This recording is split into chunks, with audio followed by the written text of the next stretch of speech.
Effectively, it's the Jadon Sancho blame game again. And I don't say that in a vindictive, toxic or negative way. It's just that we wake up this morning, you don't know what you're going to wake up to, and you see Jadon Sancho all over numerous outlets. Now, to me, that normally means a bit of a press brief. There's nothing wrong with that. It's just, we've been doing this for 10 years now. You start to see patterns. And when you've got 2 or 3 decent outlets in the UK talking about the same thing in different ways, you pretty much know there's been a bit of a brief there. Now, I don't know where that brief's come from. It could be from Man United. It could be from Ten Hag's people. It could be... I don't think it's from Sancho's people. It could be from a player. I don't know where it's from, but there's definitely been a brief, because you've got The Guardian saying Jadon Sancho has been urged by senior members of Man United's squad to apologise to Erik Ten Hag, and then he'll be made available for transfer in January if he fails to act on that advice. Look, effectively, that's in The Guardian. So senior players in the dressing room have told Jadon Sancho to apologise, otherwise he'll be made available for transfer in January. Senior players in the dressing room we know would be Bruno Fernandes, Luke Shaw, Rafael Varane, Casemiro, Marcus Rashford, players like that. They're in the senior leadership group. I think Tom Heaton's in it as well. Harry Maguire was in it. He's not in it now, but could still be classed as a senior player in the dressing room. So look, that's coming in from The Guardian. You've then got also The Guardian saying that Man United were working with Jadon Sancho on his behaviour before he was dropped for the Arsenal game, and Erik Ten Hag would be open to reintegrating him into this first team squad if he were to receive an apology. So that's interesting, because that's saying that Sancho was an issue before the Arsenal game regarding behaviour, and they were still working on that. Remember, we had all those stories about him still being late for training, not necessarily putting the work in training. It's a bit of character assassination. I accept that, and there are always two sides to a story. But look, the club's stance for many weeks has been to put this on Jadon Sancho, and probably quite rightly point to the fact that they gave him 3 months off last season when he wasn't injured. They've supported him, and they don't feel that they're getting value for money back. And I suppose that's a way to look at it, isn't it? If you go and buy, I don't know, what sort of car should we buy? Let's buy an Audi A6. You buy an Audi A6 and you're not happy with it, and you go to Audi and say, it's just not running the way I would want it to, and they make a few tweaks to it and say, go and try it for a month, and then you try it and you send it back and you go, it's just not working out. I'm not getting value for money from this. I want to send it back. I want to change it, etc. And that's probably a little bit about what Ten Hag's looking at with Jadon Sancho. Now, he didn't buy him, but they probably don't feel that they're getting what you would expect. And I've got to say, as a fan of Jadon Sancho, we're doing overrated Premier League 11 on the podcast for tomorrow morning release. So a bit of a spoiler. We've not recorded it yet. So that'll be out tomorrow morning. Goldbridge Saves Football on Spotify, iTunes, etc. Overrated Premier League 11. I've got Jadon Sancho, no spoilers, as right winger, because I think he epitomises overrated, not flop. And there's a big difference between overrated and flop. Overrated is somebody that might be quite good, but is overrated. And I think with Jadon Sancho, I'd have to put him in overrated. I think he's a good player, but he's not anywhere near hit the levels I thought he would do. So you can imagine how disappointed Man United are about that. The Times go on to say that Dortmund have already held internal discussions about the possibility of bringing Jadon Sancho back, either permanently or on loan in January. And close friends of Jadon Sancho at Manchester United feel he's at fault in the dispute with Erik Ten Hag. The Times also goes on to say that in the build-up to the Arsenal match, the young trio of Dan Gore, Pellistri and Mabry had bust a gut in training, and in Ten Hag's eyes, it would have been unfair if they'd been left out of the squad, so he dropped Jadon Sancho. And I think that, there's a collective there from numerous different outlets, isn't there? But let's just run a poll on this, because you can't run a poll on everything. Should Sancho leave? Yes or no? Very broad there, because he's got a say in that, United have got a say in that, and you've got a say in that. Should Sancho leave? But I just go back to the start. I go back to that Arsenal game. I go back to the fact that after the game, Ten Hag was asked about Jadon Sancho, and he basically said he hadn't trained well.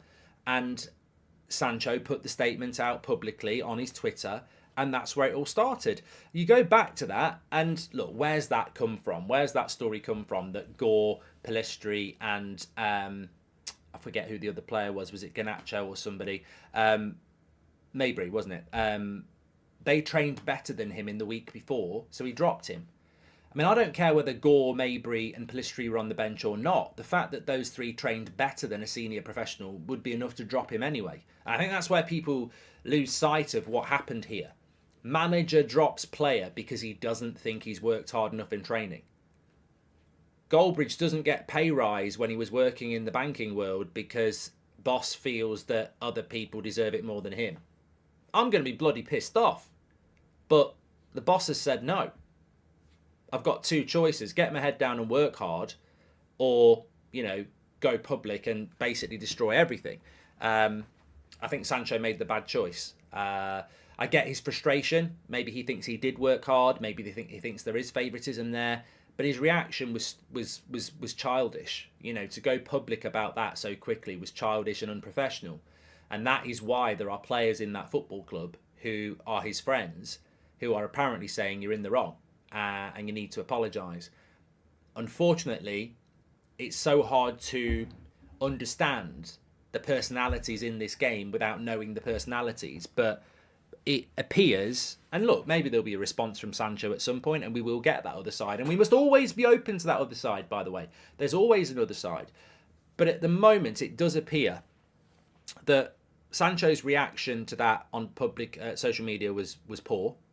His inability to apologise is poor, and the fact that people who are his friends in the dressing room are telling him he's wrong, it all sort of points to the fact that Jadon Sancho has an issue, whether it's stubbornness, arrogance, naivety, lack of intelligence, lack of interest in being a professional footballer, belligerence. I don't know, but I think where we're at here is that these briefs this morning, as it says in our title, Sancho blamed again. Where we are at the moment is, and things can change, but where we are at the moment is all eyes point towards Jadon Sancho in relation to being the issue here. He won't apologise. People are telling him to apologise. His behaviour was unprofessional. His behaviour in training is apparently unprofessional. I mean, I have no evidence of that. We're only going off reports. But unfortunately, at the moment, and whether he likes it or not, and whether you like it or not, or whether I like it or not, everything points to Jadon Sancho here. And therefore, what's the result going to be?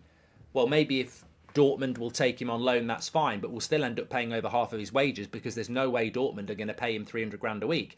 And that's where I want to go next. Surely people have to rate him for him to be overrated, says Robert McCormack. Well, that's the genius of overrated. You need to listen to the podcast tomorrow. This is exactly what I was talking about, because somebody wanted to put Harry Maguire in overrated Premier League 11. And I said, overrated price, but you've got to be rated to be overrated. I don't think people actually rate Harry Maguire as an £80 million centre-back. That was just a bad mistake. But the bigger picture here with Sancho is, and the more mature picture is 88% of you would say Sancho's got to leave. And what a show it was last night. If you've not watched last night's show and you've got a bit of time today, you're on a walk, or you're at work and you don't want to work. I used to do it on a Thursday. Especially on a Thursday afternoon. Do listen to the show last night, because it was really one of the best shows I've done in quite a long time, because we hypothetically spoke about where United will be in 2026 based on what we know about the club, i.e. the debts, financial fair play, the stadium, rivals, what's going to happen in football over the next 3 years. And we sort of predicted where Man United will be in 3 years' time. And I think these are the things that need to overarch anything. I'm not bothered about people having different opinions. That's part of football. But what we have to do is, you can't just say Sir Jim will buy the club in 2026 and everything will be fine, or Qatar are going to swoop in, like I'm going to talk about in a minute, and everything will be fine. I think you've got to look at it evidentially and say, look, there's no fantasy that's going to supersede that reality. And with the Jadon Sancho thing, there's no fantasy here. Like, nobody's coming in January and saying, we'll give you £50 million for Jadon Sancho. It's not going to happen. He's on 350 grand a week. We paid £75 million for him. We're in very big debt. So somewhere along the line, that Sancho deal will be listed against the debt. More importantly, we're probably not even paid Dortmund off yet. We might not have paid Dortmund off. I can't remember whether we paid it in one or it was over. Because I remember with the Sancho deal, it was probably the first transfer we became aware of and got to discuss. staged payments. And I remember Sancho, it was at one point, it was 70 million, but it was 2010. 2010. So it's 20 million one summer, 20 million the next, 20 million the next, and then 10. If we'd done anything like that, we haven't even paid off Sancho yet to Dortmund. So